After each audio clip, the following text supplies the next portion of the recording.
나는 전능하신 아버지 하나님, 천지의 창조주를 믿습니다. 나는 그의 유일하신 아들, 우리 주 예수 그리스도를 믿습니다. 그는 성령으로 잉태되어 동정녀 마리아에게서 나시고 본디오 빌라도에게 고난을 받아 십자가에 못 박혀 죽으시고 장사된 지 사흘 만에 죽은 자 가운데서 다시 살아나셨으며 하늘에 오르시어 전능하신 아버지 하나님 우편에 앉아 계시다가 거기로부터 살아있는 자와 죽은 자를 심판하러 오십니다. 나는 성령을 믿으며 거룩한 공교회와 성도의 교제와 죄를 용서받는 것과 몸의 부활과 영생을 믿습니다. 아멘.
정결한 마음 그 속에서 신령한 빛이 오니 이러한 마음 나오면 눈까지도 밝으리라.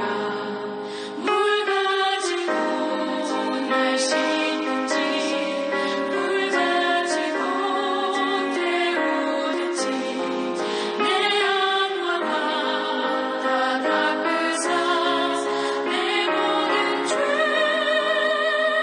열어소서. 못되는 질 다 고치고 악한 생각 다 버려도 주 앞에서 정결하고 사랑치는 못하리라. 물 가지고 날 씻든지 불 가지고 태우든지 내 안과 다 닦으사 내 모든 죄 열어소서.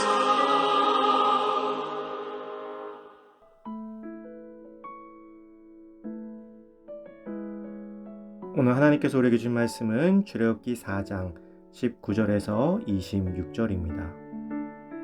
여호와께서 미디안에서 모세에게 이르시되 애굽으로 돌아가라. 내 목숨을 노리던 자가 다 죽었느니라. 모세가 그의 아내와 아들들을 나귀에 태우고 애굽으로 돌아갔는데 모세가 하나님의 지팡이를 손에 잡았더라.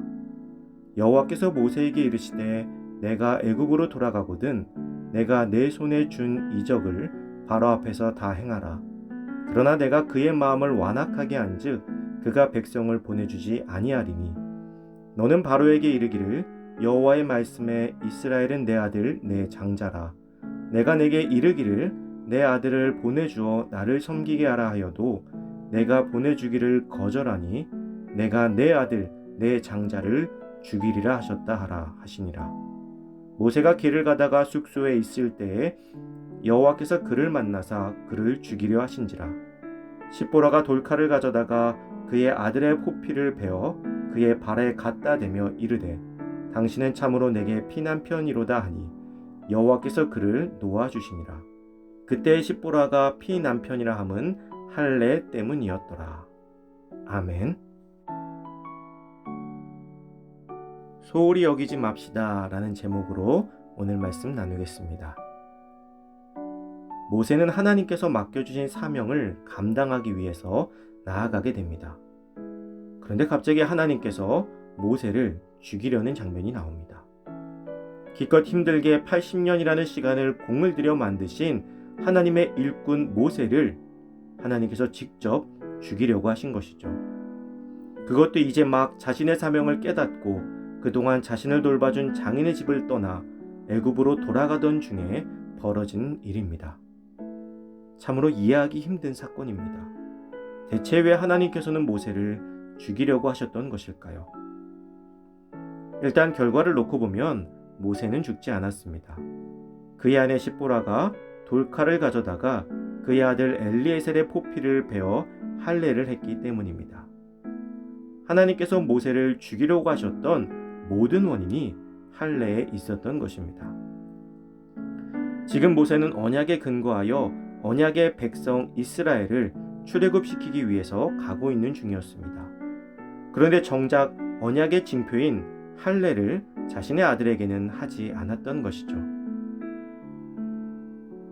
아마도 모세는 부주의나 게으름 등으로 할례를 해야 하는 시기인 생후 8일을 지나친 것으로 보입니다. 어쩌면 이 할례의 시기가 사명을 받고 애굽으로 귀환하는 때와 겹쳤을지도 모릅니다. 어찌되었건 모세는 하나님과의 언약을 소홀히 여겼고 이것은 하나님의 출애굽 언약을 시행하러 가는 일꾼의 모습은 아니었던 것이죠. 그 죄로 인해 모세는 하나님의 징계를 받을 위기에 처하게 된 것입니다. 이때 모세의 부인 십보라로 인해서 모세는 목숨을 건지게 됩니다. 하나님의 일을 하는 사람은 항상 본이 되어야 됩니다. 본이 되지 못하면서 복음을 전하는 것은 오히려 복음의 역효과를 일으키게 될 수 있습니다.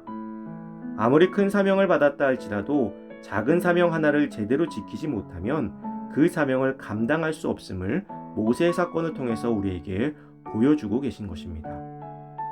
주님의 일을 하다 보면 덜어는 크고 눈에 띄는 일만 중요시하며 작고 보이지 않는 일은 그냥 지나쳐버리거나 외면하게 되는 것을 보게 됩니다. 무언가 큰 일을 하면 사람들이 좋아하고 높여주지만 작은 일을 하면 무시하는 경우가 있기 때문입니다. 일을 하는 사람이나 그것을 옆에서 지켜보는 사람이나 참된 그리스도인이라면 모든 일을 소중히 여길 수 있어야 합니다. 지금은 많이 사라졌지만 예전에는 교회에 사찰이라는 직분이 있었습니다. 주로 사찰 집사님이라고 불리는 분들이죠. 여러분들도 사찰 집사라는 말이 익숙하실지도 모르겠어요. 그러나 사찰 장로, 사찰 권사, 사찰 목사라는 단어는 익숙하지 않죠. 어찌 보면 교회에서 가장 중요한 일을 하는 자리임에도 불구하고 대부분의 그리스도인들은 이것을 하찮게 여기고 그 사명을 감당하는 분들을 쉽게 대하곤 합니다. 교회 속의 전도사라는 직책도 주로 그러한 것 같아요. 나이가 어리고 경험이 적다는 이유로 쉽게 가르치려고 들거나 무시하는 모습을 종종 보게 됩니다. 그리스도인은 하나님의 일을 봄에 있어서 그 일의 크기나 직책을 가지고 판단하는 어리석은 실수를 범해서는 안 됩니다. 일을 하는 사람도 마찬가지죠. 내게 맡겨진 일이 중요하지 않다는 생각을 버릴 수 있어야 됩니다. 모세는 출애굽이라는 사명을 놓고 할례라는 작은 일을 경히 여겼다가 목숨을 잃을 뻔했습니다. 우리 주님은 우리에게 지극히 작은 것에 충성된 자는 큰 것에도 충성되고 지극히 작은 것에 불의한 자는 큰 것에도 불의하다고 말씀하셨습니다. 사랑하는 성도 여러분, 그리스도인으로서 살아가면서 항상 모세의 할례를 기억하시기 바랍니다. 그리고 작은 일을 소중히 여기고 다른 이들이 맡은 사명을 존중할 줄 아는 지혜로운 참된 그리스도인이 되시기를 간절히 소망합니다.